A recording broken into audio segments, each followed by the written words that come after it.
driver of the car is a disgrace to himself, his family, and this country. And that is, you can call it terrorism, you can call it murder, you can call it whatever you want. I would just call it as the fastest one to come up with a good verdict. That's what I'd call it. Because there is a question. Is it murder? Is it terrorism? And then you get into legal semantics. The driver of the car is a murderer.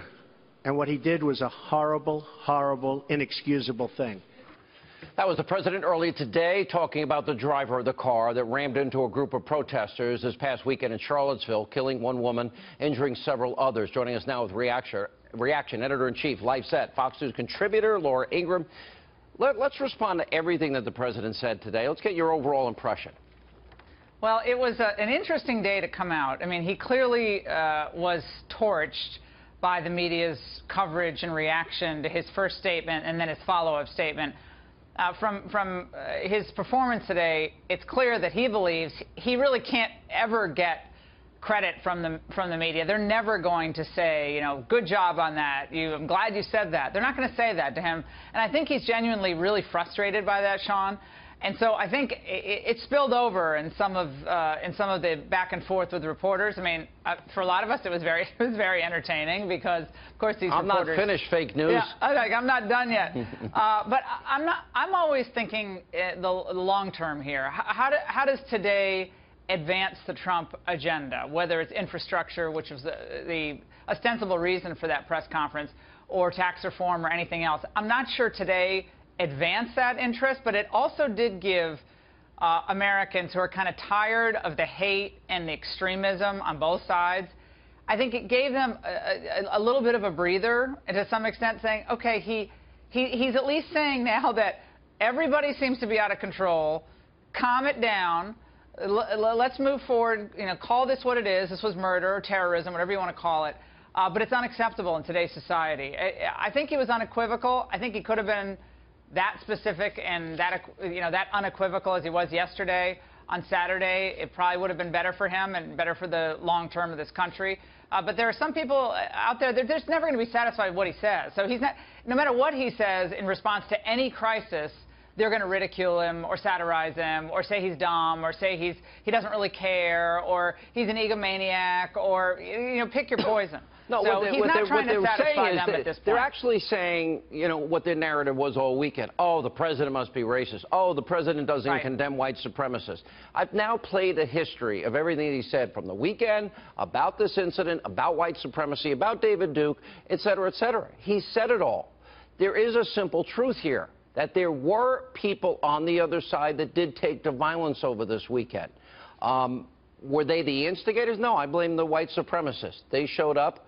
Or there's some people that maybe have not white supremacist views, that believe in heritage and history, et cetera, and have other motivations on the issue at hand. Yeah, I believe that's true, too. Were there good people that wanted to, with righteous indignation, go after white supremacists? Yeah, they're good people, and they're standing up for what's morally, against what is morally reprehensible. But as you watch this video and you see this fighting, there's violence there on both sides. Oh, yeah. Well, there's an interesting piece in the Daily Caller that was just published, I think, this afternoon. There's one of the people who was at that event from, I guess, that Unite the Right side. I don't even know what this group is, but and just went through very specifically how the police failed to let the crowd disperse. In other words, that group, the right-wing group or white supremacist group, I guess they weren't all white supremacists, but some of them were, a lot of them were trying to get out of there.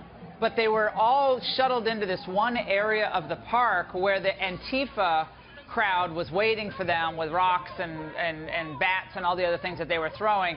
And then it got more out of hand. So I'm not taking anything away from the fact that, you know, the white supremacists who showed up, they showed up looking for trouble. I think a lot of them did. And they were the instigators here. But even the police chief yesterday said, well, you know, we're learning lessons here. I mean, that's another issue. And where was Terry McAuliffe in the National Guard, and how much did they know ahead of time, and why didn't they respond? What did you think about the president's comments when he starts talking about, okay, it's up to states and local municipalities what they want to do in terms of dealing with history? He goes, where does it end? He brought up Washington, slaveholder. Brought up Jefferson, slaveholder. Where does it end, Laura? Well, where is the litmus test? Where is it written? I understand that there's this newfound outrage and level of offense that it has reached this fever pitch about these statues. I mean, I think a lot of people have driven by these statues probably for decades and never thought twice about them. But now they've become a political symbol.